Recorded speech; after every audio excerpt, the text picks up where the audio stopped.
Fala galera, tudo bem? O assunto de hoje por aqui é um dos vários grandes jogos do fim de semana, dessa vez falando sobre a Ligue 1, sobre o campeonato francês. A vitória do Mônaco sobre o PSG, 2-0, uma bela de uma vitória. O Mônaco tem 11 jogos seguidos sem ser derrotado no campeonato francês, sendo 9 vitórias e 2 empates. O Mônaco embalou uma sequência muito boa, tá na briga, o campeonato tá muito aberto, né? Tem o Lille na frente, com o Lyon em segundo, aí o Mônaco tá se aproximando, o PSG vem na sequência ali em terceiro também. O campeonato tá bastante aberto, o Mônaco é um dos times do momento, se a gente for olhar para aproveitamento, e mais do que isso, se a gente for olhar para vitória diante do PSG. O PSG vinha daquela pancada para cima do Barcelona na ida das oitavas da Champions, e logo na sequência, é interessante isso, né? Porque na ida das oitavas da Champions, o Mbappé e Haaland foram grandes personagens no meio da semana. Aí chega o fim de semana, o Haaland mais uma vez é personagem diante do Schalke na vitória do Borussia Dortmund no Clássico, mas na França, o Mbappé foi bastante limitado, bastante anulado, foi controlado pela defesa do Mônaco.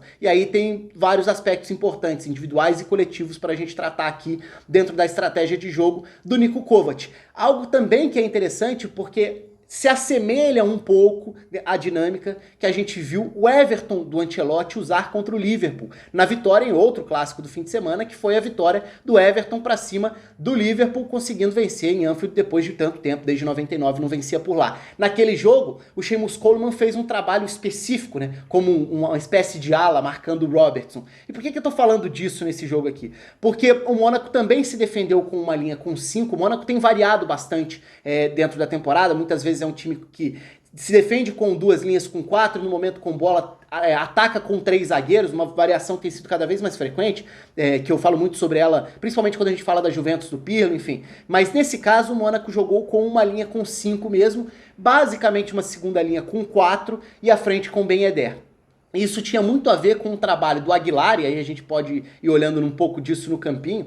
O Aguilar como o meia aberto, o ala pelo lado direito, né? Ele tinha maior liberdade que o restante da primeira linha com 4 para ser esse jogador à direita que bateria de frente com as subidas do Kurzawa. O time do Pochettino manteve boa parte da equipe que atuou no meio da semana, né? Então o PSG tinha atropelado o Barcelona. A diferença nesse jogo foi não ter o Verratti, uma diferença muito grande, né? Paredes, Gueye e Ander Herrera formaram esse trio de meio campo, o Ander Herrera um pouco mais avançado à direita, o Gueye à esquerda do Paredes, e um Mônaco pronto para se defender. E com ótimas atuações. O Mônaco tem um time recheado de jogadores jovens e com ótimas atuações individuais dos jogadores do seu sistema defensivo, né? Então o Mônaco teve na sua defesa o Lecomte no gol.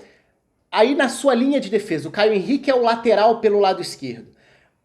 Como zagueiro pela esquerda, Badiashile fez uma ótima partida. Maripan como zagueiro central desse trio de zaga, se a gente quiser chamar dessa forma, protegendo muito bem a linha de defesa e ainda sendo importante no gol também, que definiu a vitória do Mônaco no segundo tempo.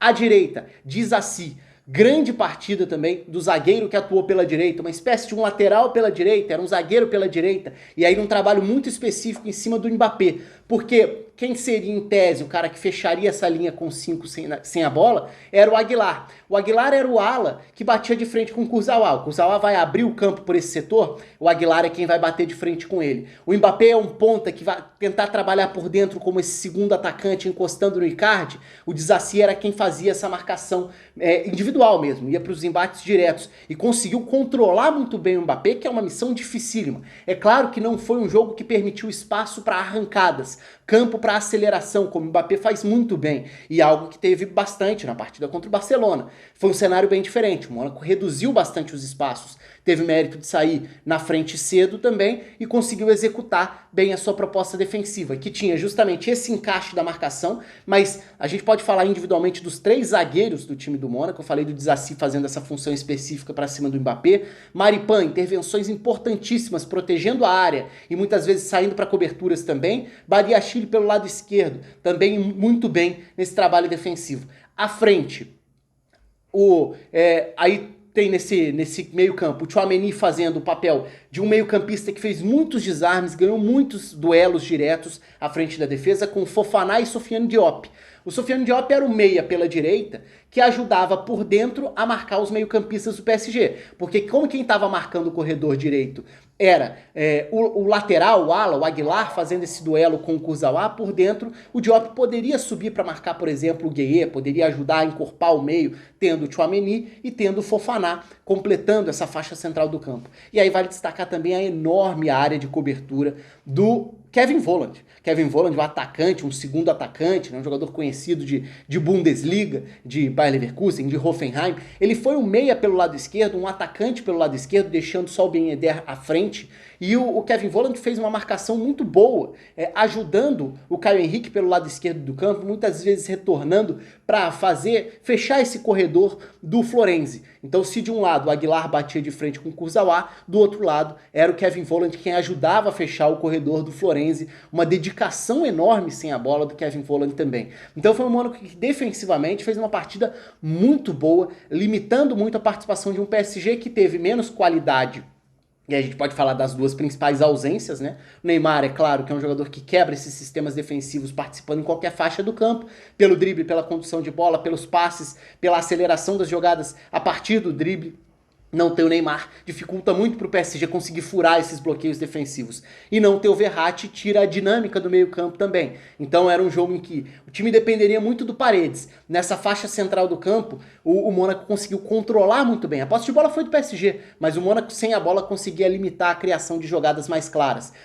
O PSG mais uma vez teve o Moise Kean jogando como ponta pelo lado direito, aparecendo muitas vezes por dentro nesses duelos, nesse setor ali que poderia ter o Fofana, que poderia ter o Badiashile, dependendo da área do campo em que o Moise Kean aparece. No segundo tempo ele aparece para algumas das principais finalizações do PSG, inclusive, e no segundo tempo o PSG tem o Verratti saindo do banco para tentar qualificar um pouco mais, mudar um pouco a dinâmica a construção de ataque da equipe do PSG. O PSG finalizou mais, teve mais posse de bola, mas no todo o Lecomte nem precisou fazer tantas intervenções assim, tantas defesas, não foi o nome da partida. Os nomes do jogo foram vários outros caras do sistema defensivo do Mônaco. Então foi uma grande vitória, foi um belo de um resultado do time do Niko Kovac, conseguindo dar sequência a essa arrancada excelente e dessa vez com um olhar, com um foco muito mais para o sistema defensivo do que para o sistema ofensivo. Mais para frente, dependendo da sequência do Mônaco, pode até ser que eu fale um pouco mais, que eu grave um outro vídeo falando sobre a estrutura ofensiva desse Mônaco, que está brigando ali também. Está bem equilibrada a questão de briga por melhor ataque do campeonato francês também.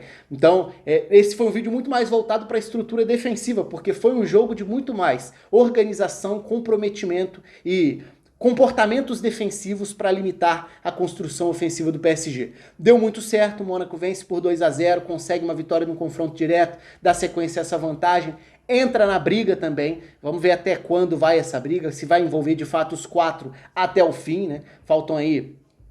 falta um terço do campeonato, basicamente, né? Tem 26 rodadas de 38 até agora. Então tem bastante campeonato pela frente e o campeonato está muito mais equilibrado do que qualquer um imaginaria antes do campeonato começar, já que o PSG fatalmente era o grande favorito ao título, mas está tendo mais dificuldade do que o esperado. E a goleada na Champions não pode ofuscar as dificuldades que o PSG vem tendo no cenário nacional. Na Ligue 1, tá longe de ser um time avassalador, um time que atropela, um time que convence, um time que tem regularidade. Pelo contrário, tem encontrado dificuldades semana após semana e dessa vez foi superado pelo Mônaco. Conta aí nos comentários de vocês, um abraço para todo mundo e até a próxima.